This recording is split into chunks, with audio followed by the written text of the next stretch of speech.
Hi everyone, it's Curious Raven. I hope everybody is doing good on this Tuesday. We have a select few of some spooky ghost stories. I hope y'all enjoy. Number 1. While vacationing in Florida back in 2018, I crossed from the west side to the east side of Florida to get to Route 1 to the Keys. I stopped at a gas station on the west to the east road and got gas. A young guy filled me up, about 12 or 13. I asked him if his dad owned the station, and he said, no, the res. I realized I was on a reservation. I had to pee, so after gassing up, I parked my car and headed towards the ladies' restroom. It was on the side. I saw a lady go in, about 10 or 15 feet in front of me. I stood outside and waited. Another lady came up a few minutes later and asked me if someone was in there. I said yes. We waited a few more minutes and the lady said, she's been in there for a long time. Are you sure someone is in there? I said yes. I saw her go in. I knocked on the door and nothing happened, so I turned the knob and it was locked. The lady left to go get the key. The lady came out and unlocked the door. I knocked again and nothing happened, so I opened the door. The room was empty and only had a small window, very high up. I was confused and felt around the walls, wondering if she fell through like on the Twilight Zone. I washed my hands and left, and the lady didn't say anything and went in. But you guys, I saw that lady go in that restroom on the res. I saw her.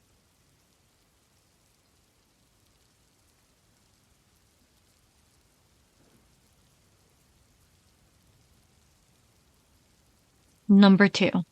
Randomly, almost every year or every couple years, my dog in the middle of the night will wake up and push herself up against as if she's trying to get away from something. She always looks in different directions each time. Sometimes it looks like she's following its movements. Either way, she shakes, presses up against me. I throw covers over her, but it doesn't help her. I will say some variation of stop fucking with my dog or I will fuck you up. Don't fucking push it. And even with covers over her, eyes covered, she relaxes and I will go back to sleep like nothing happened. Last night or morning, since it happened around the exact same time, 4:33 a.m., she randomly woke up and began doing the same thing as described above. But this time she was looking at something at the wall above my head. She would look bottom left for her, bottom right for me, track something towards the middle of the wall, up towards the ceiling, towards another wall, and near my couch. I tried the blanket thing again, but I could see her head moving as if she could still see whatever it was. Last night I said, do you really have nothing better to do than pick on my dog? As if you can't pick on me? Aren't you ashamed of yourself? Probably not, that's why you're dead, fucking asshole. My dog still hadn't calmed down. My room is dark, just like my soul. I love it that way. Only light is from when I have my TV, tablet, or phone on. So shadows being visible on my dark painted walls and dark room are impossible. Since I love the dark, I can make out everything in my room. And so if a shadow was visible for me, I'd see it. I can see when there's mosquito in my room, so I'm positive I'd be able to see a shadow. It took 10 minutes before my dog calmed down and went back to sleep. 30 minutes later, she woke up and just kept staring at a whole different corner of my room. So I stay awake, shit-talking whatever was around. Now, today, my dog is knocked out and sleeping peacefully like nothing happened last night or morning. Funny thing is, I've always heard things in the house, more towards me during the day and night. I've always sensed and seen things more in my room than anywhere else. So, I'm irked that it's choosing to bully my dog. That's all. Just thought I'd write it all down, because I'm awake and it was around the same time.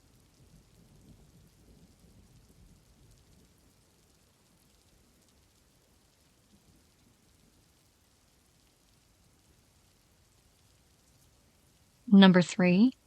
When I was 11 years old, my dad took me and my brother to a party. He apparently knew the people, but me and my brother didn't. They had just moved into this house, and this was what the party was for. After about an hour, a man came up to me and a group of kids asking us to go to his house to grab some more firewood because we were running out.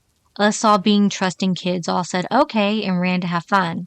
I remember feeling uneasy, but I pushed the feeling aside and kept moving onward until I reached the house. Each person grabbed 2 pieces of wood, but I only grabbed one because I felt that I was too small to carry 2 pieces. Everyone got mad at me and said it was only fair, so I went back for another piece.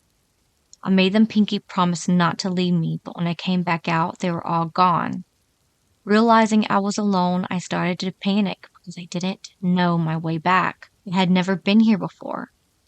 I started to scope out the area thinking someone had to stay behind with me, but no one was there. I was about to give up, aimlessly walking around looking for the way home when suddenly I saw a girl standing by the front door. She had big curly red hair, big blue eyes, red little freckles, and a white nightgown. She wore nothing on her feet. She looked like one of those girls in the group, so I called out to her. But she just stood silently, staring off blankly. The more I stared at her, the more her body seemed to fall apart. Her hair seemed missing in certain areas. She was skin and bones thin, and had twigs and leaves in her hair, and her skin was pale and soaked. I feared she was getting too cold, so I shouted to her over and over again. She ignored me. Finally, I took a step towards her, and she smiled. Her eyes went jet black and empty. She turned around and ran inside laughing. I followed her and searched the whole house for half an hour. When I came back out, everyone had came back for me, asking where I was. I was panicked, told them about this injured girl that needed help, but they just looked at me confused. They assured me that there was no girl before laughing at me like I was bonkers. I kept telling them about it, and they were just as confused as I was. We went back to the party and acted like nothing happened, but I had this bad feeling. So I went to the mom and the party and told her the whole story, and she asked me about the man that sent us for wood because they never needed more in the first place. I gave her a description, and she said that man had never been to the party. She didn't know who I was talking about. She gathered all of us, who told the same story about this same man, and she said she didn't know who he was. But she was drunk and didn't seem too worried, so she just told us to be safe.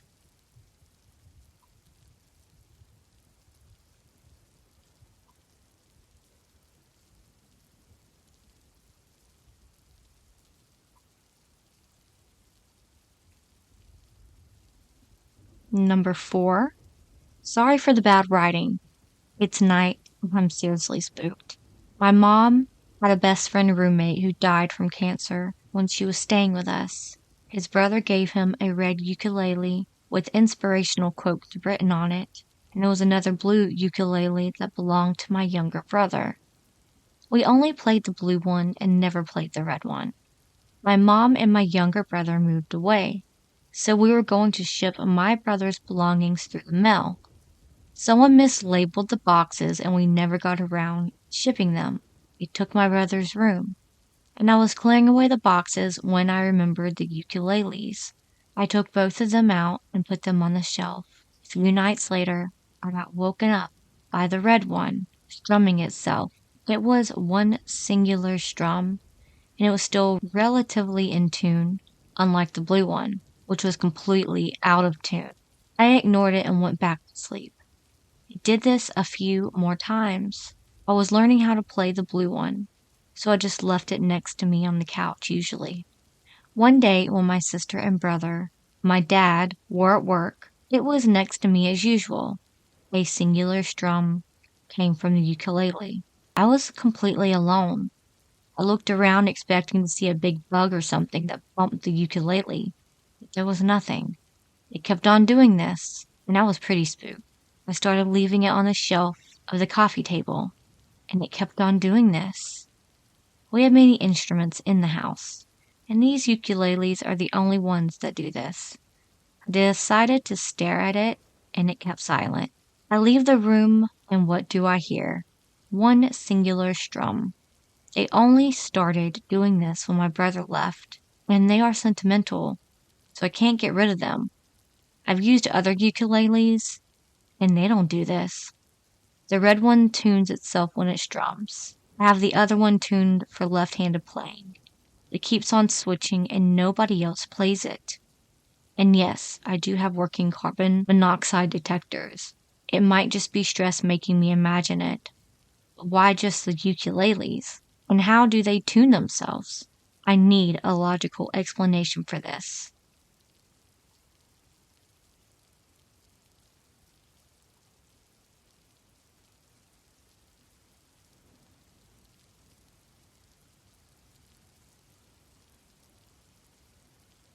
Number 5. A week ago, I was talking to a friend through WhatsApp, sending voicemails. I was talking about a weird feeling of someone in my house. My friend didn't believe me. I have had that feeling since I was a little kid. I was fine with that, and we took it as a joke until one of my audios. While I was talking, another voice could be heard over mine. It was like, "Ha," as if someone was in front of the phone speaker. I thought I said it. I never speak with my face that close to the phone. I didn't know about this until my friend heard the audio and asked me if I was alone. I was walking the dog. It was late at night and no one was outside. I listened to the audio and freaked out. It is clearly there. Since then, I have been trying to think of a reasonable explanation and couldn't guess what it was. Has anyone else experienced something like this before?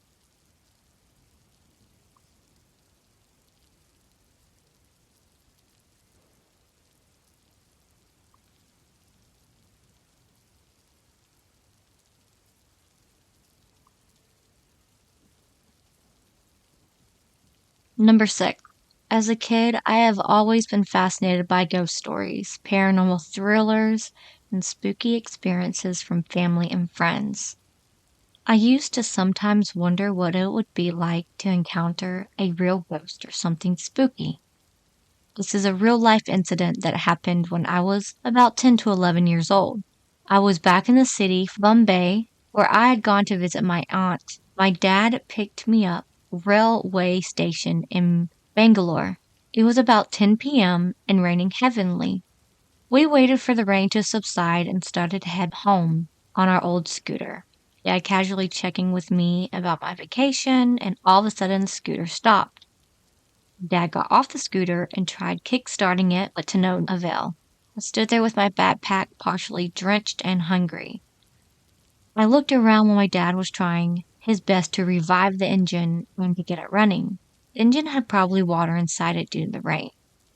The whole locality wore a creepy and eerie look, with not a soul to be seen far and wide along the roads. Much later in the observation, I saw that this was the road flanked by cemeteries on each side. A chill ran down my spine as much as I was anticipating such a day. I was not prepared to have any kind of encounter. I quietly tugged my dad's shirt and helped him push the vehicle along the road until we find some help. Remember, it's pitch dark, raining, and no one in sight.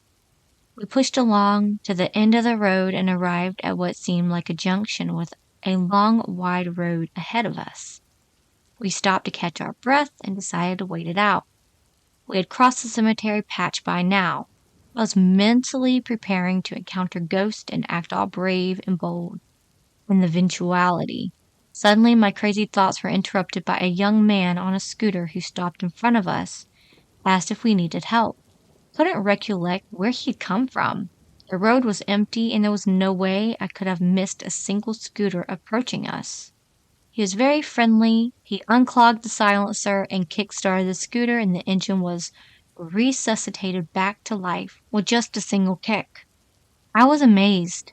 The young man's face was not very clear, mostly because it was dimly lit junction. My father offered him some money as a token of gratitude, and he simply smiled and said, "No, thank you. Just get home safe with your kid." He ruffled my hair and smiled at me. Dad helped me pick up my backpack, and we sat on the scooter. and barely that second, the man who helped us was nowhere to be seen. It was bizarre, as if this is a 100-foot road, so long and wide, and with no turns or crossroads. There's no way this man could have flown 140 miles per hour in a scooter to the end of the road. Dad gasped in surprise, and I was fixated on the road to see nobody. It was as if he had vanished into thin air. My dad could see that I was overshadowed by fear. I could tell that he was terrified too. We left the spot swiftly and continued our journey home without a word. Both of us were baffled and confused at the encounter. Was it a friendly ghost who came to help us? Or a good Samaritan with impeccable MotoGP skills on a 50cc scooter? Till today, these questions haunt us. Neither logic nor science could explain his disappearance that night.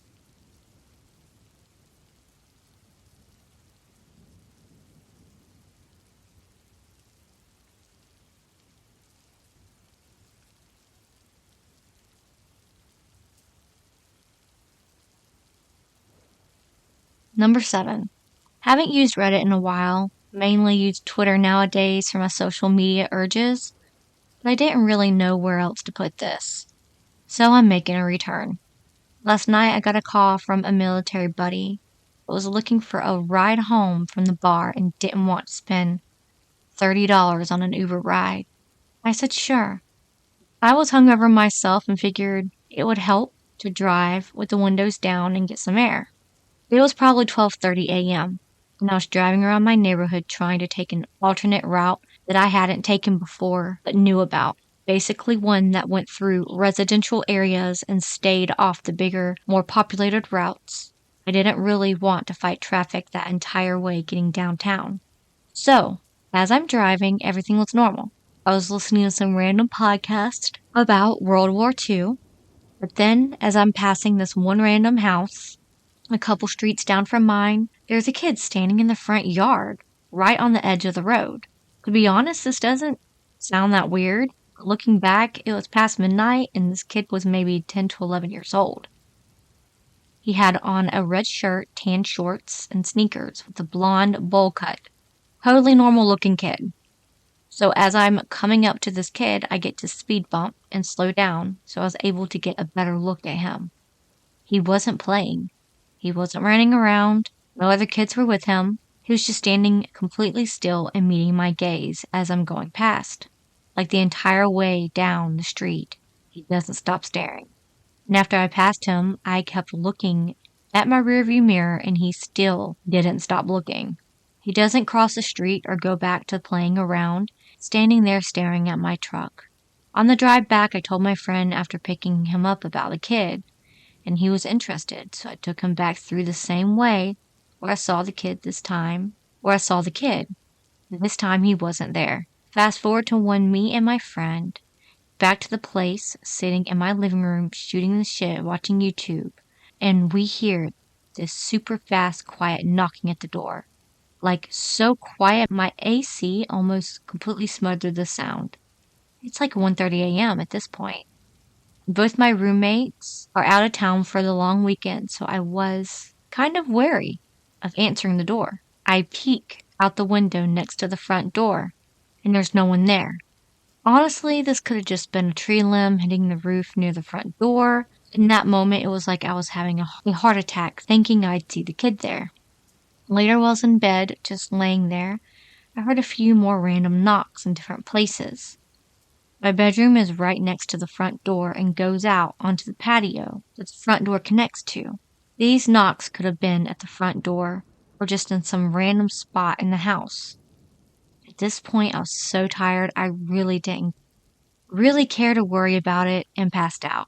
Waking up this morning thinking about it, those knocks creeped me out a bit. I know this really isn't the most bone-chilling story. It kind of goes to show how kids can be so creepy with zero effort. Edit.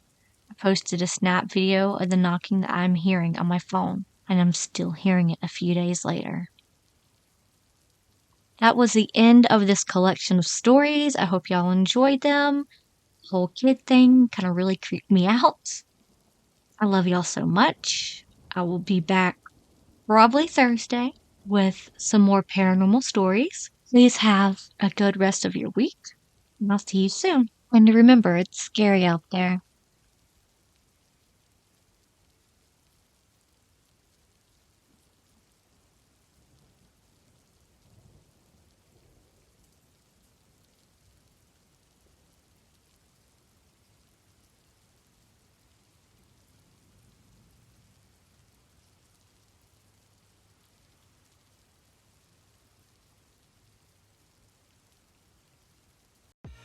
I live inside my own world of make-believe.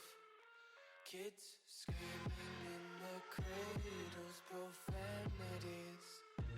I see the world through ice covered in ink and bleach. Cross